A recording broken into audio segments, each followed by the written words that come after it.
You're laughing. Jimmy Garoppolo's out for the season after nearly dying from a broken foot, and you're laughing? Go fuck yourself. Buffalo versus New England. Once again, I just want to say how annoying it is that the Bills had 20 fucking years to be great with a great quarterback when that bitch Tom Brady played in the division.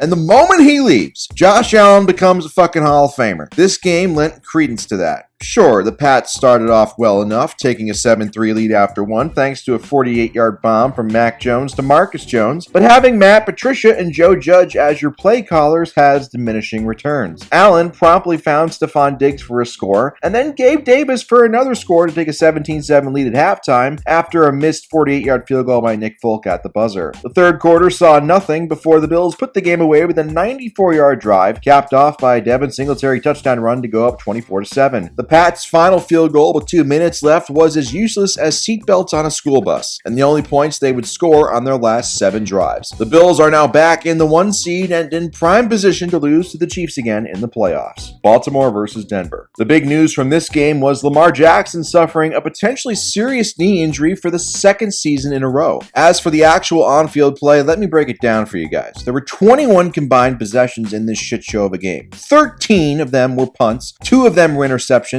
1 of them was a missed field goal, 4 were field goals, and only 1 out of 21 drives was a touchdown, which came with 28 seconds left to put the Ravens ahead 10-9. That missed field goal drive I just talked about? Yeah, well, that was Denver's final drive, where Brandon McManus missed a 63-yarder to seal the loss for the Ponies. What can I say? Everything Denver touches turns to shit. I'm starting to think that Elway made a deal with the devil for the 2015 title. There's no other explanation for Peyton's corpse winning that year. As for Baltimore, they stand no chance without Lamar if he's out, which it sounds like he will be. Eat Arby's. Pittsburgh versus Atlanta. The Falcons once again had a chance to make the NFC South title race interesting at home against a crap Steelers team, but they just can't help it. They love making Tom Brady's life as easy as possible. This fucking team, I tell you. Anyway, this was another boring game as there were 7 field goals and only 2 touchdowns. After Pittsburgh's 4th field goal of the day put them up 19-6 late in the 3rd, Atlanta rallied with a fake comeback, their specialty. Mark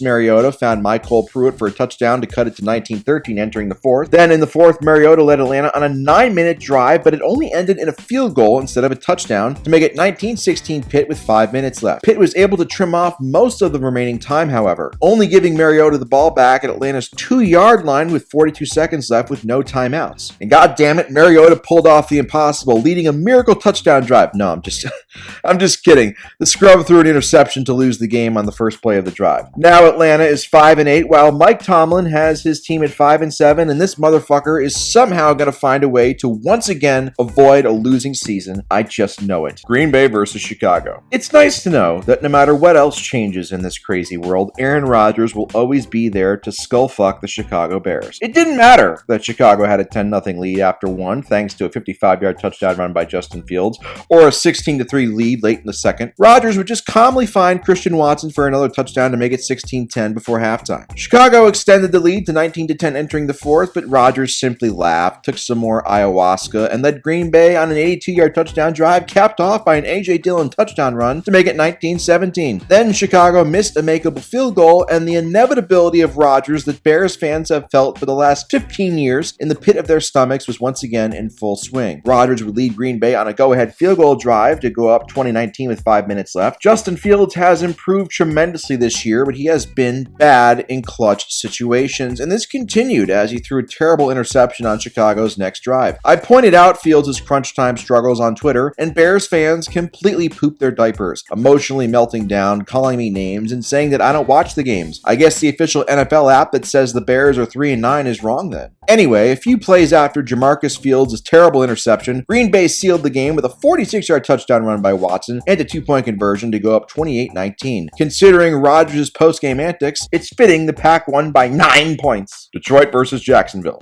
For all the talk about how terrible the Jaguars have been, 6 of their first 7 losses this year coming into this game were by 1 score. Trevor Lawrence has been showing steady improvement, but so have the Lions, who said fuck your stats and just took a gigantic Lion-sized shit all over the Jags. Jared Goff looked like frickin' Joe Montana, putting up 340 yards, 2 scores, and a 115.9 rating while leading his offense to 40 points. Honestly, the biggest highlight of the day for Jacksonville was Trevor Lawrence avoiding what looked like a potentially serious injury just before halftime. Detroit had a 30-6 lead in the third quarter, and although Jacksonville made it 30-14 temporarily after a Lawrence touchdown pass, this was never really a game in the fourth quarter. Detroit would add a field goal and a touchdown to reach the final score of 40-14. Hey, does anybody remember or even care about Travon Walker? You know, the guy who was picked first overall this year in the draft? No? Okay, never mind then. Cleveland versus Houston. It was great that he played like absolute dog shit, leading the Browns offense to just 6 points on 11 drives, including a terrible interception in the end zone. But fear not, he was playing the worst team in the league. Houston took a 5-0 lead after a safety early on, but then, as proof that God isn't real, the Browns scored the first of their 3 non-offensive touchdowns on the day. A 76-yard punt return to take a 7-5 halftime lead. Cleveland extended their lead to 14-5 off of a fumble return touchdown by Denzel Ward. After trading field goals to make it 17-8, Houston's new shit quarterback, Kyle Allen, threw a pick 6 to Tony Fields to make Cleveland's lead 24-8. Cleveland would then put the game away with a field goal on the next drive. So there you have it. Deshaun Watson didn't do anything and got rewarded with a win. Just a few months after signing a fully guaranteed $230 million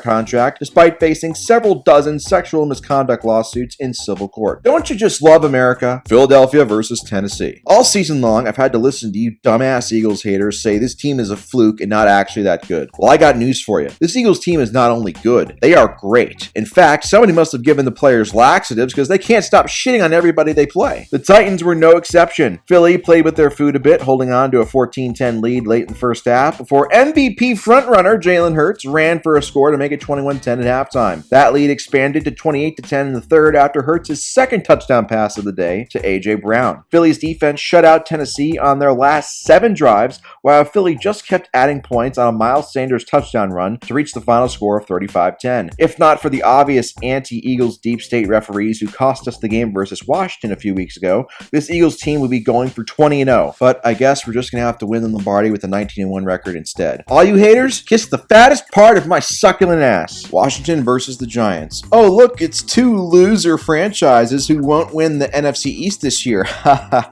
But because I'm so classy, I'll review this game anyway. The Fighting Snyders took a 10-0 lead after one, thanks to a scary Terry touchdown from Taylor Heineken. But New Jersey wasn't going down easy, no offense to Brandy Love, as they outscored Washington 13-3 in the second quarter, highlighted by a Saquon Barkley touchdown run to leave the score tied at halftime. In the third, Dan Jones woke up temporarily and threw a touchdown to Isaiah Hodgins to go up 20-13, but Jones would have 3 drives up 20-13 with a chance to put the game away, but failed each time. And finally, with 2 minutes left in the game, Heineken found Jahan Dotson for a touchdown to tie it at 20. The two teams exchanged punts and the game went to overtime. In overtime, neither team could do shit offensively, but the Giants had one last chance to save us from the worst rule in the NFL, a tie. Unfortunately, Graham Gano's 58-yard field goal was short as time expired and the game ended in a tie. What is the point of playing 70 minutes of competitive football just to not declare a winner? Where is the fucking logic in that? I'm so irrationally angry about this, okay?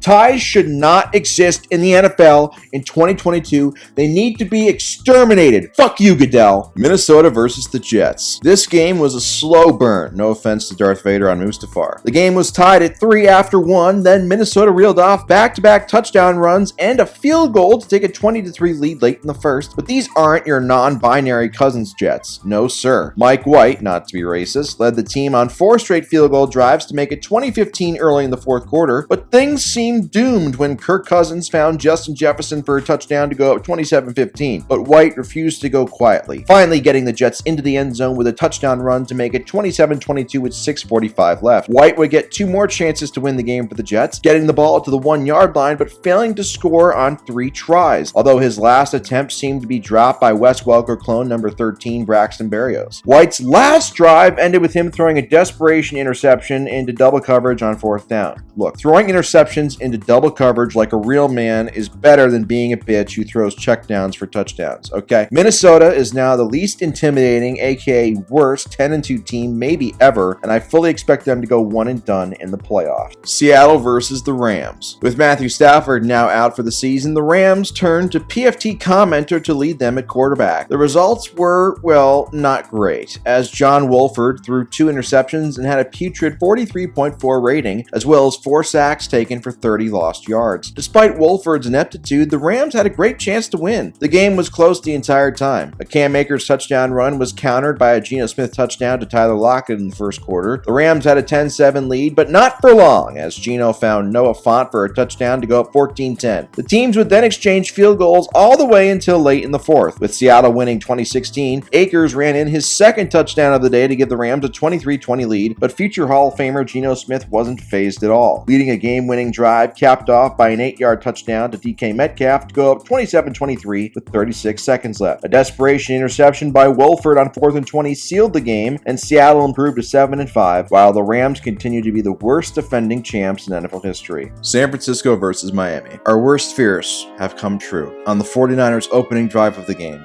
our beautiful Italian angel Jimmy Garoppolo suffered a broken foot. He was carted off of the field like cattle at a slaughterhouse, never to be seen again. I was at Olive Garden with my wife's boyfriend when I heard the news, and I immediately broke down into tears. For 20 straight minutes, I alternated between vomiting and shitting myself uncontrollably. Not even the unlimited breadsticks could cheer me up. I can confidently say that this is the worst tragedy in the history of the United States, and I am demanding Joe Biden to order all flags across the nation to be flown at half-staff in Jimmy's memory. I know he's flying high with the Angels now.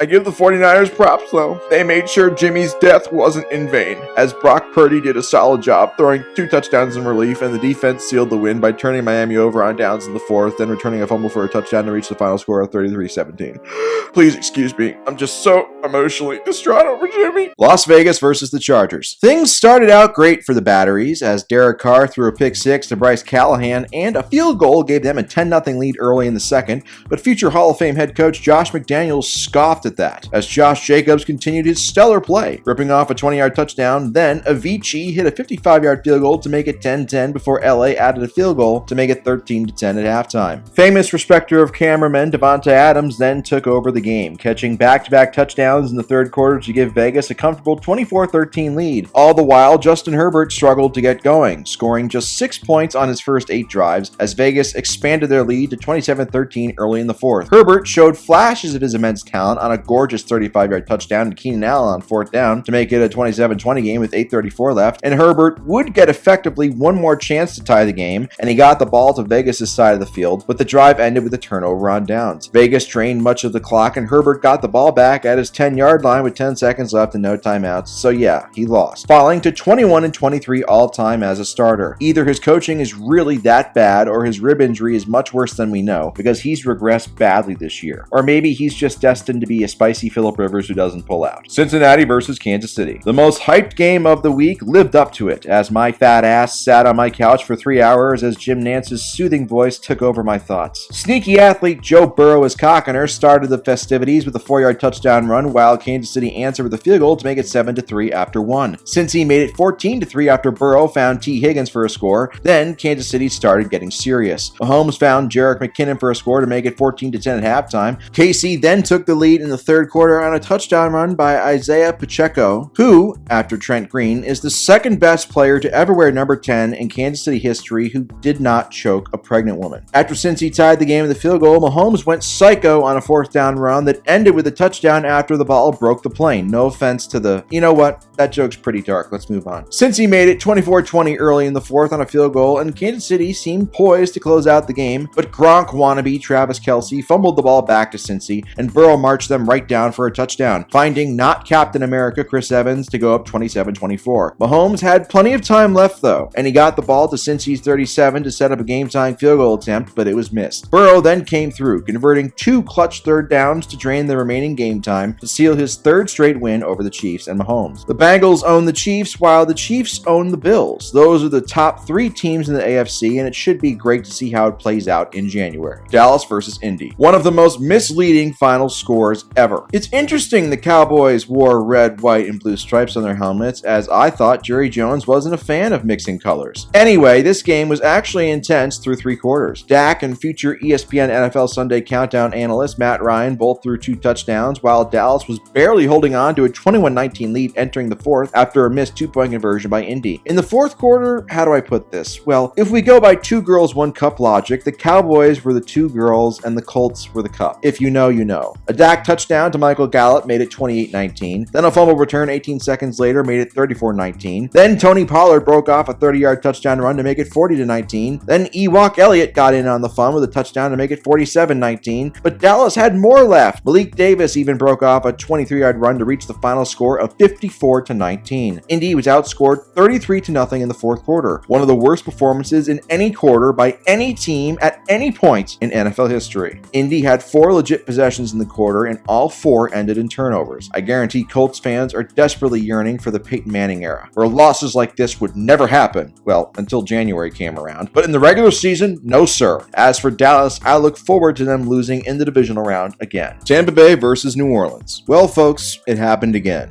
Tom Brady played like absolute horse shit for 3.5 quarters, but his defense kept the score down while his opponent wasted several golden chances to put him away. Let's get right to the bullshit. Second quarter, New Orleans up 7-3, 3rd and 9 at Tampa's 39-yard line. Chris Olave drops a beautiful first down pass. They punt. Second quarter, New Orleans up 7-3, 3rd and 2 at Tampa's 19. Jarvis Landry drops a touchdown pass, and they settle for a field goal instead of a touchdown. Third quarter, New Orleans up 10-3, 2nd and 2 at Tampa Bay's 3-yard line. They end up settling for a field goal instead of a touchdown. Fourth quarter, New Orleans up 13-3, 3rd and 2 at Tampa's 11-yard line. Incompletion. Settle for a field goal instead of a touchdown. The biggest one, fourth quarter, New Orleans up 16-3, 2nd and 8 at New Orleans' 49-yard line. Mark Ingram steps out of bounds before the first down marker for no fucking reason. Fourth quarter, New Orleans up 16-3, 3rd and 1 at Tampa's 44-yard line. They throw an incompletion instead of running the ball with 5:34 left and punt it away on 4th and 1. Do a fucking QB sneak, you idiots! And finally, fourth quarter, New Orleans up 16-10. 3rd and 17 from New Orleans' 18-yard line. Taysom Hill dropped a beautiful dime from Dalton that would have been a first down. They punted away. In this 17-16 Bucs win, Brady's offense generated 3 points on their first 8 drives before he did what he's always done. Prey on a soft defense that gives up underneath throws and get a huge defensive pass interference call to cover lots of ground quickly. Tampa averages just 19 points per game in their wins this season, while the rest of the league averages 27 points per game in their wins. Brady is inevitable. He is the GOAT and the luckiest athlete ever at the same time. I have accepted this, but it's still annoying as fuck. At least he's one game closer to retirement, I hope. But enough about lucky grifters. It's puppy time, bitches!